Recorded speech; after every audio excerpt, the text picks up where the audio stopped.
Я переехала жить из самого большого города нашей страны и столицы нашей родины Москвы на старую дачу в тайге с удобствами на улице. Всем здравствуйте! В этом видео я расскажу вам о том, что из всего этого получилось. Поехали! Закончив университет, я задумалась, а что же дальше? Нужно было искать работу и как-то устраиваться в жизни. Промониторив рынок, я поняла, что в Москве молодые специалисты после университета без опыта работы никому не нужны, а в Петербурге есть варианты. Тем более в Петербурге у меня было отдельное жилье, а также у меня здесь есть и родственники, и друзья детства, так как в Петербург это мой второй родной город, и мы приезжали в детстве каждое лето. Съездив с подругами после окончания университета на выпускной в Петербург, я совместила приятное с полезным. Я погуляла по городу, а также сходила на собеседование в одну компанию, куда меня и приняли на работу. Вот так вот я променяла свою привычную, обустроенную жизнь в Москве, которая была полной комфорта, где было все семья, друзья, отдых по выходным в загородном доме, все, что хочешь, на убитую квартиру в Петербурге, которая сдавалась до этого лет 15 и полную неизвестность в будущем. Сейчас я нахожусь на даче своих родителей в Подмосковье. Да даже это не дача, а настоящий загородный дом, потому что он полностью пригоден для постоянного проживания круглогодично. Здесь есть все для комфортной жизни зимой и летом. Здесь есть газ, здесь своя вода из скважины, здесь построен септик для водоотведения, соответственно, отопление дома газовое. Включил, у тебя теплые батареи. Из крана льется как холодная, так и горячая вода. Все удобства в доме. А также размер этого дома позволяет комфортно размещаться всей нашей семье. А родителям, мне, сестре, с ее семьей. Приятно приезжать в родительский дом и находить здесь свои игрушки. Самая старшая из них это вот эта вот обезьянка. Зовут ее Анфиса. Сколько себя помню, всю жизнь она у меня была. Где-то у нас еще есть примерно такого же размера игрушка. Меховая кот Васька. Вот эта игрушка, ее зовут Мэри Крисмас. Ее мне подарил мой троюродный брат. Хотя, когда я уже была в сознательном возрасте. Где-то у нее должен быть еще крысеныш, но крысеныш где-то в другом месте. Крысеныша она держала вот так вот в лапках, как сейчас держит Левушку. Ну, заиграли немножко. Также у меня есть очаровательный мой розовый мамонт и зеленый козел. И хорошо, что сейчас с этими игрушками они не просто так лежат, а с ними играют мои племянники. Вот так вот я начала свою жизнь в Петербурге с капитального ремонта квартиры, которая на момент моего въезда была не очень пригодна для жизни. Жаль, что тогда я не снимала видео, а то много чем бы можно было поделиться, многими лайфхаками, проблемами, трудностями, с которыми я столкнулась во время ремонта квартиры. И закончив ремонт, я думала, что уже никогда не решусь на что-то подобное. Ну или, по крайней мере, это будет очень-очень нескоро. Моей отдушиной была моя старая дача, куда я ездила по выходным на электричке, таскала с собой сумки и наслаждалась природой Карельского перешейка. Карельский перешеек находится в природной зоне тайги. Тайга – это природная зона умеренного пояса, которая характеризуется прохладным влажным климатом, с преобладанием в растительном покрове хвойных лесов, которые растут на подзолистых почвах и сфагновых болотах. Свое название тайга получила от сибирского слова «тайга», что означает «хвойный лес». Также тайгу называют северным лесом или снежным лесом. Сейчас я езжу в Москву в гости к родителям, к семье, а также в командировке. В этот раз у меня командировка в Подмосковье, в загородный отель. Находимся здесь практически двое полных суток. Немножко поработали, немножко поразвлекались. Сейчас я приглашаю вас немножко прогуляться по территории отеля и заодно расскажу то, что было особенно для меня в этой командировке. Эта командировка была для меня примечательна тем, что я открывала себе новые виды транспорта, новые пути, новые маршруты следования по Москве, которыми я никогда не пользовалась, живя в Москве.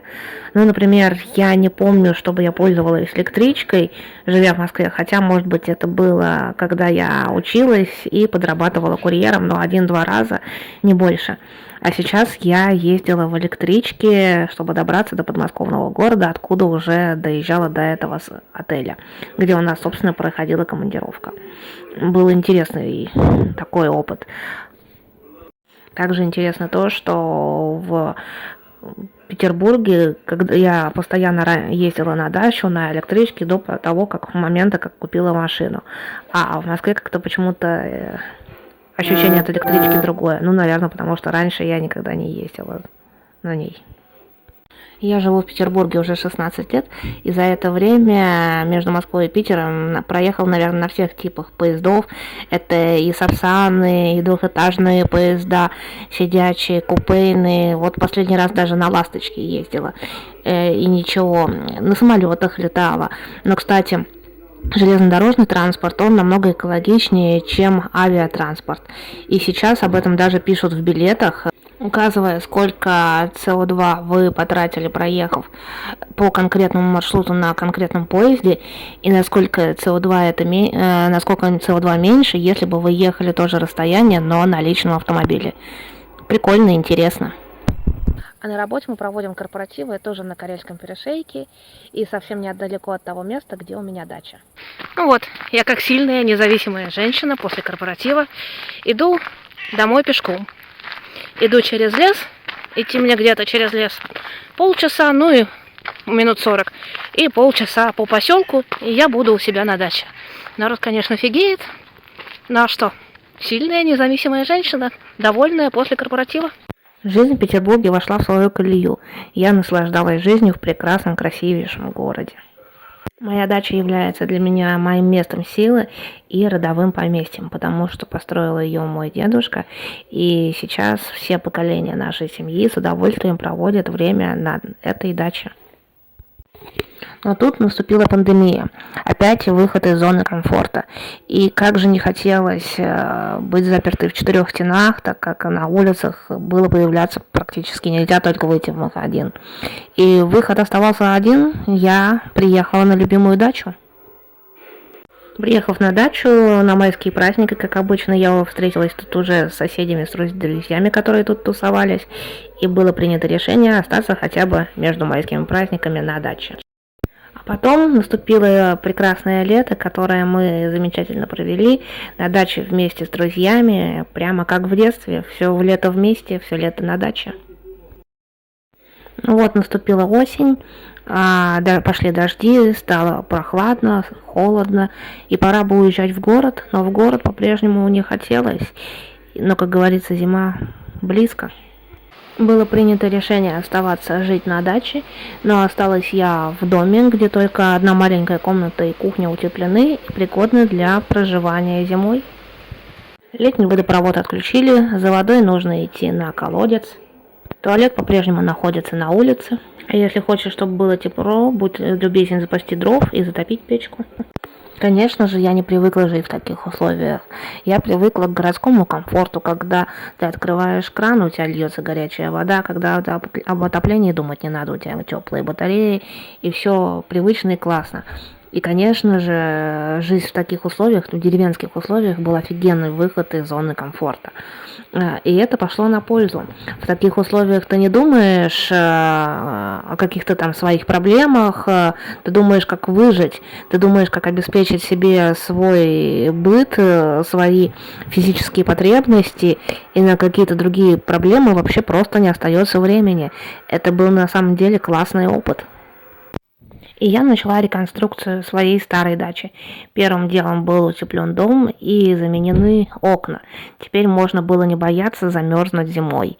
И дальше с остальными проблемами я тоже начала справляться.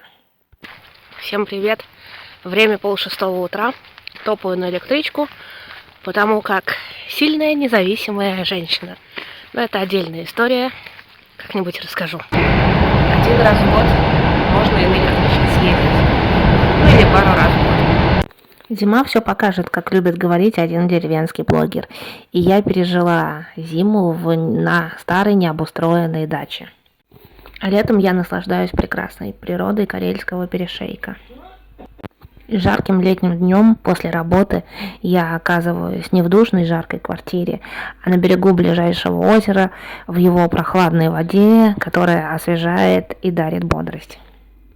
Но лето рано или поздно заканчивается, наступает осень, и дальше мы помним, что зима близко. Вот поэтому я начала ремонт на своей старой даче, делаю обустройство удобств таких, как в городе, чтобы и жить в комфорте, и на природе, совмещать приятное с полезным, и чтобы было во всех моментах все приятно. А так как хочется сделать не только функционально, но и красиво, ремонт я задумала сделать в стиле русской усадьбы. А я благодарю вас за то, что вы досмотрели это видео до конца. Надеюсь, вам была интересна моя история. Сейчас предлагаю посмотреть вот эти два видео, они тоже очень интересные. И подписывайтесь на канал, жмите колокольчик, если хотите узнать продолжение истории. В следующих видео все обязательно покажу и расскажу. А сейчас я с вами прощаюсь, до встречи в комментариях и следующих видео. Всем счастливо!